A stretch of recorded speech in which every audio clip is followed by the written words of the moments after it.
Hey everyone, and welcome to The Explainer. Today, we're decoding something incredibly urgent.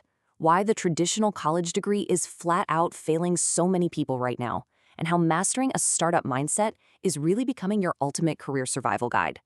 Look, we are living through a massive, frankly kind of scary structural shift in how the world works. But don't worry, we're going to break down exactly what's happening and how you can stay way ahead of the curve. So let's just dive right into it. Okay, let's kick things off with a data shock that should honestly make everyone stop in their tracks. In 2024, the unemployment rate for top-tier Indian graduates, we're talking IITians here, hit a staggering 40%. I mean, that reveals a completely broken system where, incredibly, getting more education is often leading to less employment. The data actually shows that people without a degree have an unemployment rate of just 3%, while folks with degrees are seeing that number jump to 30% or even higher. That traditional playbook, get a degree, settle into a safe corporate job, it's vanishing right in front of us. All right, part one, the education job paradox, and exactly why degrees just aren't enough anymore. So out of the roughly 1 million white-collar jobs created every single year, the breakdown is wild. Corporate backend hubs, or GCCs, take up about 40%. But look at this. Startups are already contributing an incredible 15%. They are completely outpacing giant legacy sectors. I mean, banking is at 10%, manufacturing is 5%, and the government is sitting at just 3%. Startups are literally creating more jobs than the government. And if you look at places like the US or China, that startup number is closer to 70%. That tells us exactly where the global economy is heading. But here's the real kicker. We have to look at the actual quality of the jobs that are left. Out of those 1 million jobs, an impossibly small fraction, less than 20,000, pay over 5 lakhs. And worse, 75% of them are incredibly vulnerable, repetitive back-end roles. These are jobs where you're essentially faceless, right? You're doing routine tasks, and because of that, you are heavily threatened by the rise of AI. Honestly, if you're hiding in the back office today, you're going to be replaced. Moving right along to Section 2, Why Startups Beat MNCs, or the Innovator's Dilemma. If you want to understand why massive giants fall, you just have to look at the Innovator's Dilemma. Think about Kodak. They literally invented the digital camera, but they buried it because 80% of their revenue came from selling old-school film. They were terrified of cannibalizing themselves. Or Blockbuster, who refused to buy Netflix for $50 million because their entire model relied on late fees. Big multinational corporations require like 10 levels of bureaucratic approvals just to change a minor direction. Startups, they have zero legacy baggage, none. They experiment fearlessly at breakneck speeds using tools like AI to launch entirely new products practically overnight.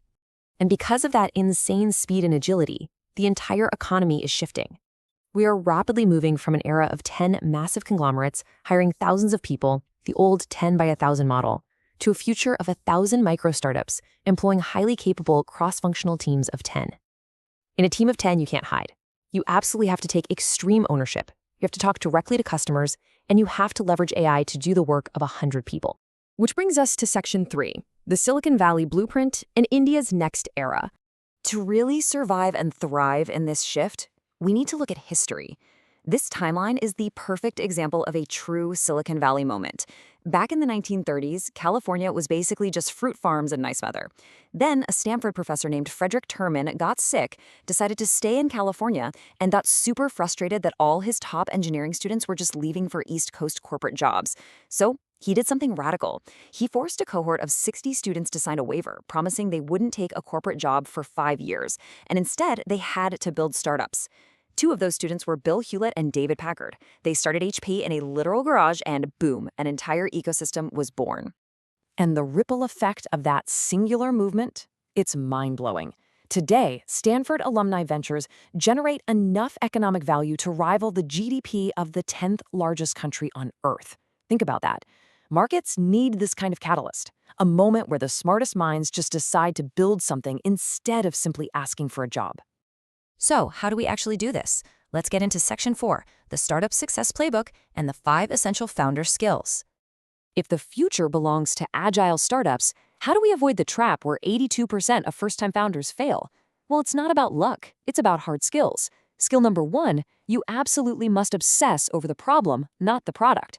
99% of startups tank because they build something nobody actually cares about. Don't fall in love with a shiny solution. You have to calculate the real impact, and you do that by multiplying the number of people affected, by how frequently they face the problem, and the intensity of their pain. If you build a super cool fancy shoe with a jetpack, but the real problem was just people wanting to avoid stepping on sharp pebbles, you're going to fail. Start with the customer's pain. Always. Skill 2 is mastering unit economics. Basically, your business math has got to be bulletproof. Understanding the levers between your fixed costs, like rent and manpower, and your revenue drivers is completely non-negotiable. Like, you can't easily change your rent, right? But you can optimize your take rate, you can push up the average order value, and you can boost how often your customers repeat. If you don't understand exactly which of these levers makes your specific business profitable on a per-unit basis, you really shouldn't be starting it. Next up is skill 3, testing your idea incredibly fast. And I mean 2 weeks fast. You should be able to launch a minimum viable product in just 14 days. Please, do not spend a year building your product in secret. Just use AI to throw up a simple landing page, spend a tiny amount on performance ads, and measure the click-through rate. If people actually click, push them to a waitlist, and then literally pick up the phone, call them, and test what they would genuinely pay for it. You gotta be fast, and you have to be okay with being a little embarrassed by your first version. Skill 4 is a big one, talking to customers using the mom test rules. You need to make sure you're extracting painful truths from complete strangers, rather than just getting polite compliments from your relatives. Think about it.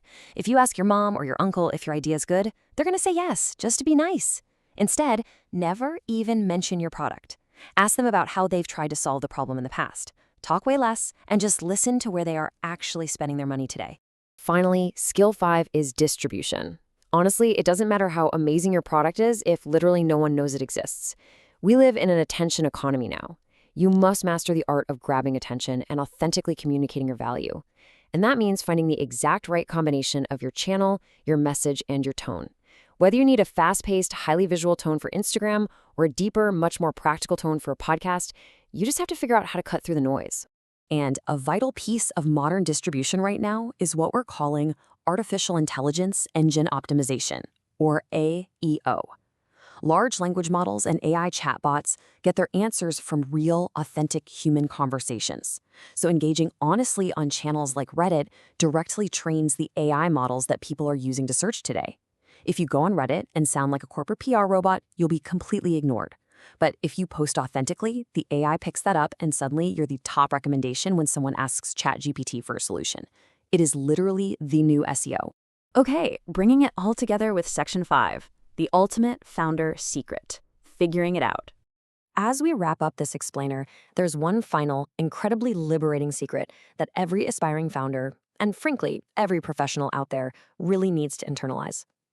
From first-time builders sitting in their college dorms to billionaire CEOs running massive tech empires, the truth is, nobody has a crystal ball. Everyone is clueless about exactly what the future holds. Business is really just a process of running constant, high-speed experiments. Realizing that literally no one has it all figured out yet is so freeing. It means your guesses, as long as they're backed by rapid testing and real customer feedback, are just as valid as the so-called experts. The macro system is shifting, guys. The era of the giant corporation offering a safe, lifetime back-end job, that's ending. But the tools to build are cheaper than they have ever been in human history, and the playbook to test your ideas is right here. So the only question left is, what are you going to build? What problem would you start figuring out today?